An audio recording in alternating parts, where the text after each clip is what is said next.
بسم اللہ الرحمن الرحیم۔ آج ہم بات کریں گے حضرت ابوبکر صدیق کے بیت المال سے وظیفے کے حوالے سے۔ حضرت ابوبکر صدیق کے یہاں کپڑے کی تجارت ہوتی تھی اور اسی سے گزر اوقات تھا۔ جب خلیفہ بنائے گئے تو حسب معمول صبح کو چند چادریں ہاتھ پر ڈال کر بازار میں فروخت کے لیے تشریف لے چلے۔ راستے میں حضرت عمر رضی اللہ عنہ ملے۔ پوچھا کہاں چلے؟ فرمایا بازار جا رہا ہوں۔ حضرت عمر رضی اللہ عنہ نے عرض کیا کہ اگر تم تجارت میں مشغول ہو گئے تو خلافت کے کام کا کیا ہوگا؟ فرمایا پھر اہل و عیال کو کہاں سے کھلاؤں؟ عرض کیا کہ ابو عبیدہ جن کو حضور نے امین ہونے کا لقب دیا ہے ان کے پاس چلیں، وہ آپ کے لیے بیت المال سے کچھ مقرر کر دیں گے۔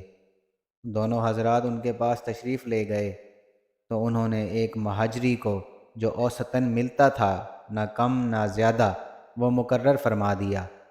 ایک مرتبہ بیوی نے درخواست کی کہ کوئی میٹھی چیز کھانے کو دل چاہتا ہے۔ حضرت ابوبکر صدیق نے فرمایا کہ میرے پاس تو دام نہیں کہ خریدوں۔ اہلیہ نے عرض کیا کہ ہم اپنے روز کے کھانے میں سے تھوڑا تھوڑا بچا لیا کریں، کچھ دنوں میں اتنی مقدار ہو جائے گی۔ آپ نے اجازت فرما دی۔ اہلیہ نے کئی روز میں تھوڑے تھوڑے پیسے جمع کیے۔ آپ نے فرمایا کہ تجربے سے یہ معلوم ہوا کہ اتنی مقدار ہمیں بیت المال سے زیادہ ملتی ہے، اس لیے جو اہلیہ نے جمع کیا تھا وہ بھی بیت المال میں جمع فرما دیا، اور آئندہ کے لیے اتنی مقدار جتنا انہوں نے روزانہ جمع کیا تھا اپنی تنخواہ میں سے کم کر دیا۔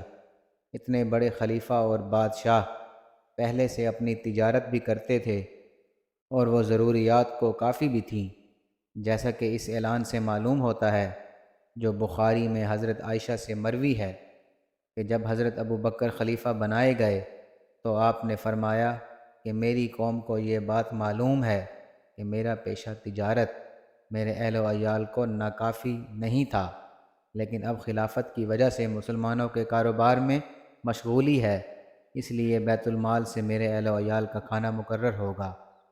اس کے باوجود حضرت ابوبکر رضی اللہ عنہ کا وصال ہونے لگا تو حضرت عائشہ کو وصیت فرمائی کہ میری ضرورتوں میں جو چیزیں بیت المال کی ہیں وہ میرے بعد آنے والے خلیفہ کے حوالے کر دی جائیں۔ حضرت انس فرماتے ہیں کہ آپ کے پاس کوئی دینار یا درہم نہیں تھا، ایک اونٹنی دودھ کی، ایک پیالہ، ایک خادم تھا، بعض روایات میں ایک اوڑھنا، ایک بچھونا بھی آیا ہے۔ یہ اشیاء جب عمر کے پاس نیابت میں پہنچیں تو آپ نے فرمایا کہ اللہ تعالیٰ ابوبکر پر رحم فرمائیں کہ اپنے سے بعد والے کو مشقت میں ڈال گئے۔ سبحان اللہ۔